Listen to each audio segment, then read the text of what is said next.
দরবারে দিতে একটাইটা লড়বো, আমার বাংলার বুকে পাগল ফপটি খাওয়া গেলে এই দেশ চালাবো। মাজারে উরুস উপলক্ষে গান বাদ্যা সম্পূর্ণ নিষিদ্ধ করা হইল। আরে হুজুর আপনি বেশি এক্সচেঞ্জ করছেন, মুস ফাইলে আপনার পাশে যাব, মুস না ভালো আমি আমার কাছে আজরাইল আসবে ঠিক, তবে আজরাইল জান কবজ করবে না, আমার সরাসরি গাউসে বাগদাদ আমার জান কবজ করবে, এই কথা। ওলি আল্লাহদের মাজার পূজার জন্য নয়, ওলি আল্লাহদের মাজার আমরা জিয়ারত। আমার কল্পনা বসের বন্ধু রে,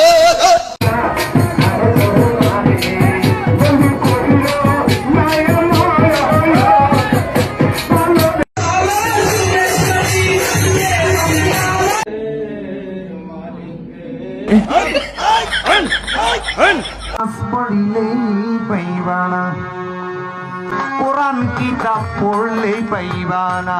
পারতেছি না আজকে যখন মাজার ভাঙ্গে আমাদের কিন্তু অনেক কষ্ট লাগে দিদি, ঠিক আছে? কষ্ট লাগলেও কিছু করার নাই, আমাদের বোধহয় অনেক আগেই উচিত ছিল এগুলো বন্ধ করার। এই ডাক মাজার পূজার কথা বললেই একদল আমাদের উপর ক্ষিপ্ত হয়ে যায়, বলে মাজারে কোনো পূজা হয় না, মাজারে জিয়ারত হয়। এই যে এগুলো হইতেছে, যে এগুলো কি হইতেছে ভাই? 50 ওয়াক্ত নামাজ।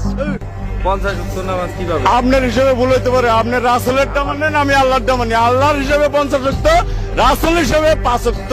তাই খেলা সবাই জানে না, আশেকের মন ঠিক থাকে না, যে নদীতে বান চলে না সেই নদী উজান চলে, সেই নদী উজান চলে। ধরে ডুব ধরে ডুব ধরে ডুব বন্ধু আর প্রেম। প্লিজ প্লিজ দর্শক তাহলে যারা আমরা মাজার পূজারি কহেরার জন্মের মধ্যে দোষ আসেনি। তার মতো শয়তানের কাছে কেমনে মানুষকে মুড়ি দেয়?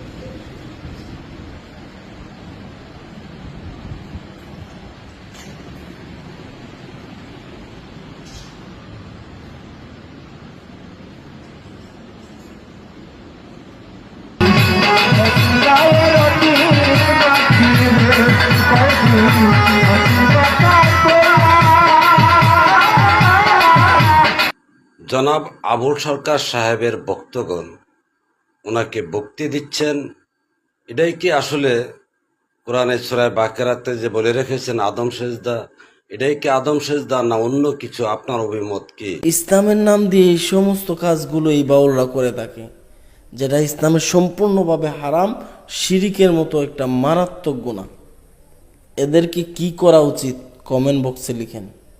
সমাজে কলঙ্কি হইলাম তোমারও লাগিয়া রে মইনসান, তোমারও লাগিয়া। মারো চাঁদ উঠেছে 18 শির তোরা দেখবি তারা ভাই বোনেরা আইরে ছুটে